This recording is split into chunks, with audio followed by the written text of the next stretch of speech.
మనుషులు ముఖ్యము కాదు. ఆ సేవకుడైనా ఎవరైనా సరే మనుషులు ముఖ్యం కాదు, వాక్యమే మీరు ఫాలో అవ్వాలి.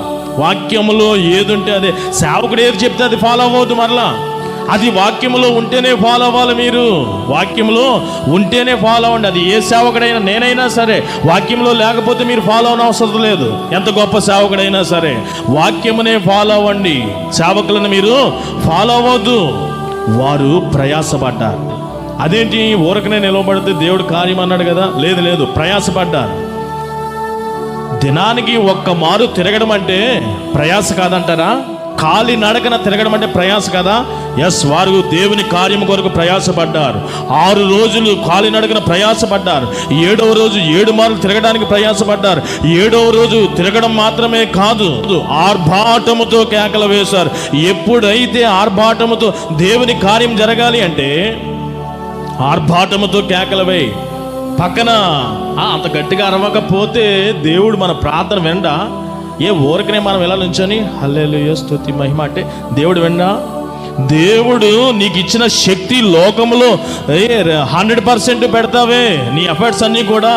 దానికి మించి దేవుని స్తోత్రించడానికి ఎందుకు పెట్టవు? ఇక్కడ పెట్టడానికి నామోషి పాడుతూ ఉంటే, ప్రార్థన చేస్తూ ఉంటే పక్కవాడు ఏదో అంటూ ఉంటాడు. వాడి గురించి నీకెందుకు, ఆమె గురించి నీకెందుకు?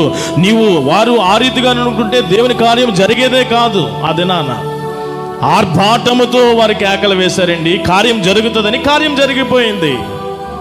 ఎంత ప్రయాసో తెలుసా అది? ఉదాహరణకి చిన్న ఎగ్జాంపుల్ చెప్తాను. యెరూషలేము జయప్రవేశమును మనం చూసుకుంటూ మనము కూడా ఊరేగింపుకు వెళ్తాం మట్టల ఆదివారం దినాన. ఇప్పటికి స్వెట్టింగ్ వచ్చేస్తుంది, మొఖాలు తడిచిపోతూ ఉంటాయి, దప్పికలు, వాటర్ బాటిల్స్ అందించాలి మీకు. ఈలోగా నడుచు పాడలేరు, ఈలోగా ఎదుటోడిని ఎత్తడం, నీ మట్ట వాళ్ళకి గుచ్చడం, ఎంత న్యూసెన్స్ జరుగుతూ ఉంటుంది. పాట పాడరు ఎవరు కూడా. దావీదు కుమారుని అంటే జయం జయం, అది పక్కోడు కూడా వినబడు. ఆ మాత్రం అనకపోతే ఏం పోయింది? ఆ మాత్రం అనకపోతే అసలు వెళ్ళేదే దేనికి? చాటి చెప్పడానికి. ఇక నువ్వు జయం చేయమని నీ పక్కోళ్ళకి వినబడకుండా ఇంకేం చాటుతావు?